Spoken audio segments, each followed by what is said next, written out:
guys. Napaka-cheesy, oh.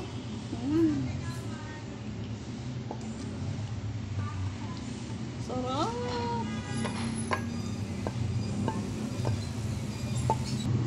Walang oven guys, kaya sa kawali na lang. Pwede naman. Bakit may paraan guys. Ginagawa ng paraan. Ito ang aking breakfast this morning. Try ko itong makaroon na ito guys kung masarap. Itong gagamitin ko. Diba? Masarap na.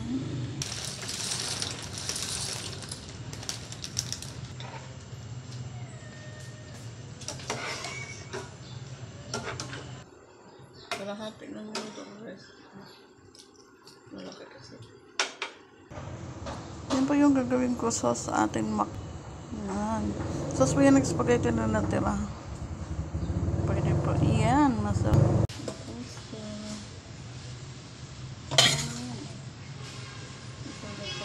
Almusal ko. So,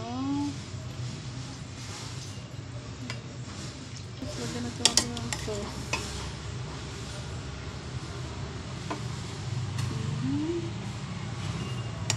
Konti pa.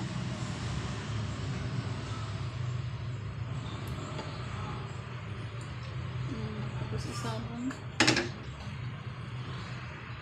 Huwag niya ang pinakrit mo. Gusto ko maraming sa'yo. Masarap ba, nak? Oo. Siyempre, mahal ang cheese eh.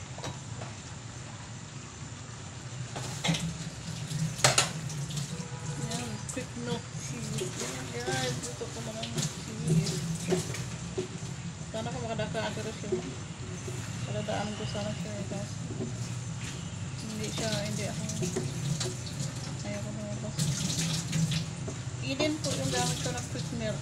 Mayroon ang Eden eh. Dati wala ang Eden eh. Ngayon mayroon na po. Nakikibot ko pa yung Eden cheese. Tapos ito, masarap din mozzarella. Medyo may kamahalan lang ang mozzarella, pero kung gusto nyo naman talaga, yung mapapasarap talaga yung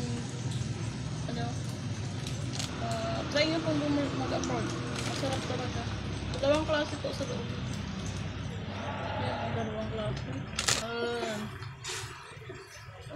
Guys, malatig ang cheese guys. Malot yung cheese. Ayan. Yan ang masarap na bak. Ito kung maraming cheese. Iba-ibang klaseng cheese masarap. Thank you po for watching and please follow me and give love to each other po tayo.